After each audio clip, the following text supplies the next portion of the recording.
Hello, my friends. I am Miss Younger from Katherine Johnson Technology Magnet Academy. I am a kindergarten teacher and I am here to read a Christmas book to you. I have a holiday story, boys and girls. The title of my book is The Best Christmas Pageant Ever. The Best Christmas Pageant Ever. And this book is written by Barbara Robinson. She is the author. And the illustrator is Laura Cornell. Oh, it feels so great to be sitting next to this warm fireplace. I hope you all are being nice and cozy as well. Okay, so sit back, relax, and let's listen to the story. The Herdmans were the worst kids in the history of the world. They lied and stole and played with matches. They were so awful, you could hardly believe they were real. Take a look at those illustrations, please.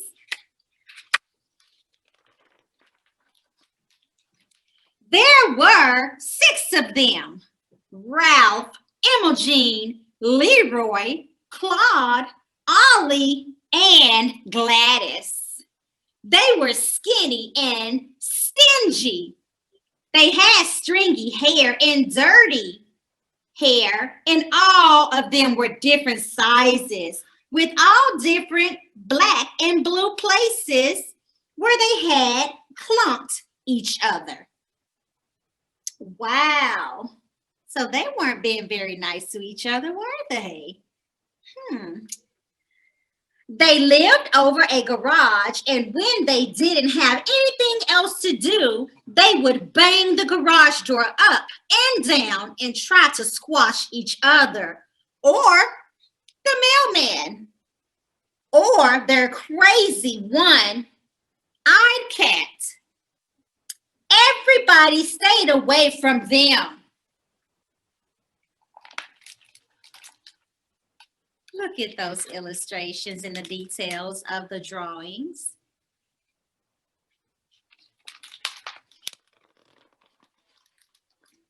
Then, one day, they showed up in Sunday school. They stole all the money out of the collection plate and drew mustaches on everybody in the Bible. Whoa! And though nobody knows how, they took over our annual Christmas pageant. Angel and shepherd sheets, pillow cash for tiny angels, angel wings, shepherd towels, and shower caps. Our Christmas pageant is always the same. Kids in bathrobes and bed sheets, acting out the story of Mary, Joseph, and the baby Jesus being born. Everybody knows the story. Everybody but the Herdmans. Let me make sure that my fire is still burning. Oh, it's so nice and cozy. That didn't stop them from picking out the best parts for themselves. I'll be the Mary, Imogene yelled. And Ralph, he'll be the Joseph. Everyone else was afraid to volunteer. That left 3 Herdmans, Leroy, Claude, and Ollie, to be wise men. And the worst herdman of them all to be the angel of the Lord. Me, Gladys hollered.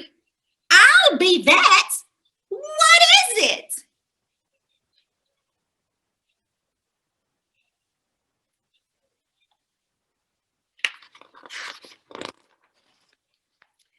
So then somebody had to read the whole story to them about the star and the shepherds, and how there was no room at the inn, and how the baby Jesus slept in a manger. The herdmen were shocked. They stuck them out in the barn, Imogen yelped, and they tied Jesus up in rags and put him in a feed box. At least we put Gladys in a bureau drawer.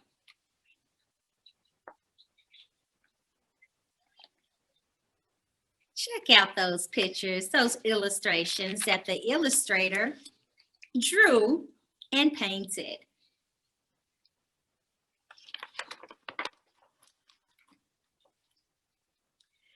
Then they heard about the wise men bringing gifts of oil and frankincense.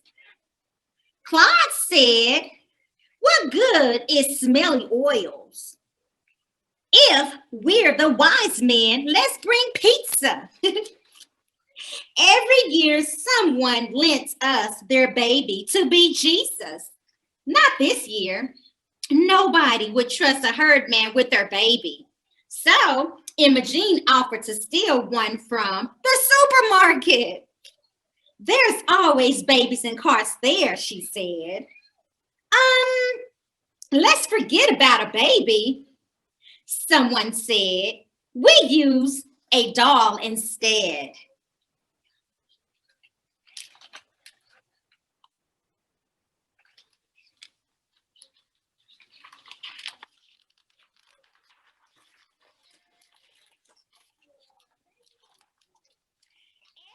Rehearsal was an adventure. Leroy wanted to chase the mean innkeeper out of town, and Claude and Ollie wanted to run off with the baby to keep him safe.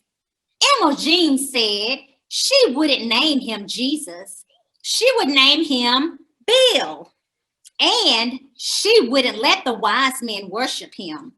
"Get away from that baby," she barked at them. "You might have germs."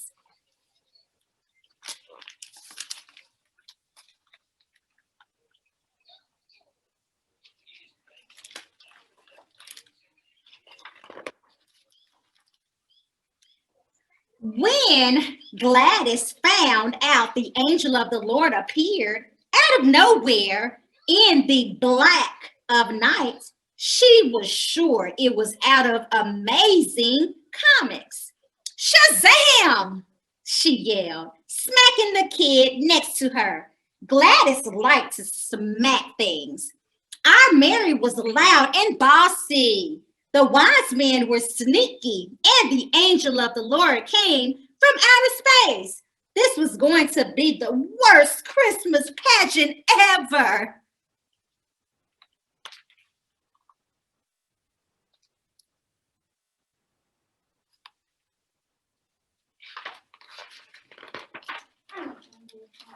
Some people wanted to cancel the whole thing. The minister said, "I don't think anyone will come to see it," but they were all wrong. Everybody came just to see what the herdmen would do.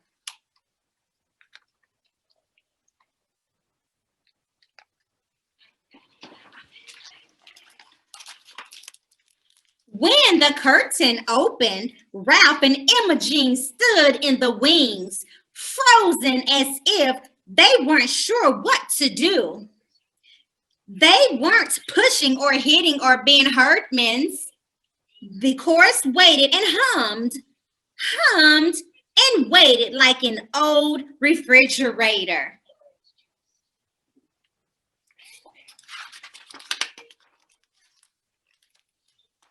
When they finally came in, Imogen had slung the baby Jesus doll over her shoulder. Then she thumped it on its back twice. Hard. There was a gasp. It didn't seem right to burp the baby Jesus. But that was the whole point of Jesus. He was a real person. And he started out as a real baby. His parents were real too, as real as Imogene with her veil all crooked and Ralph with his hair sticking out as if they had slept in their clothes out in the barn, just like in the real story.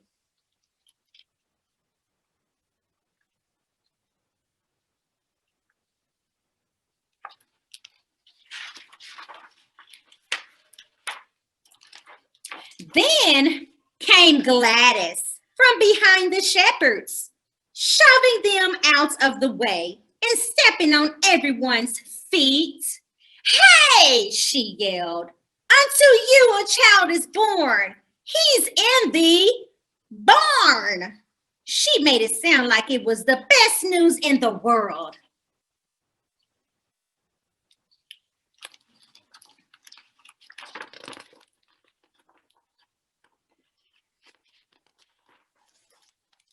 Right behind Gladys came the wise men. But they didn't have the usual frankincense and gold and oil. And they didn't have a pizza. Instead, Leroy was carrying something big and heavy. It was a ham from the herdman's food basket. The church gave them one every year. The herdmans had never before given anything away except clunks on the head. So you had to be impressed. The herdmans were given the baby Jesus, their Christmas ham.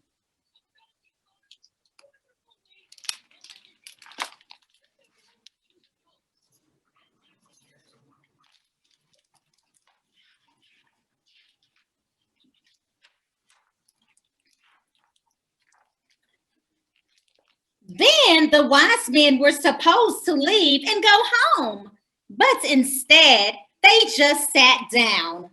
Actually, it seemed like the right thing to do. After all, they had come a long way, and you wouldn't expect them just to hand over the ham and leave.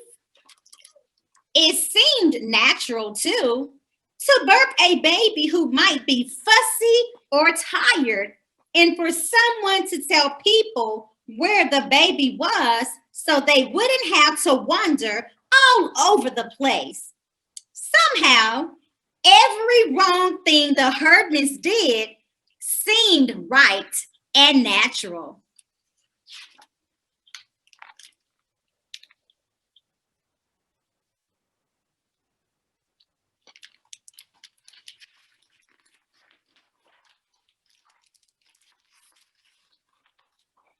And then, as everyone sang, Silent Night, Holy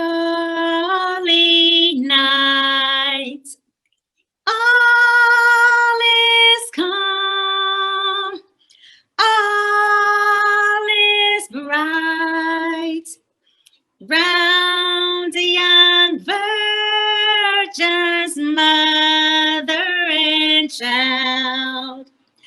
Holy infant, so tender and mild, sleep in heavenly peace, sleep in heavenly peace.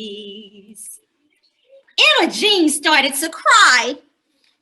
In the candlelight, her face was all shiny with tears.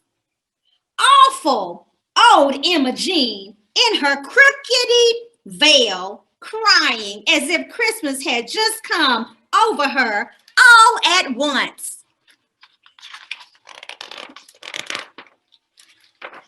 When everyone left the church that night, it was cold and clear, with crunchy snow underfoot and bright, bright stars in the sky. Everyone said there was something different this time, something special. And though nobody could say exactly what that something was, everyone agreed it was the best Christmas pageant ever.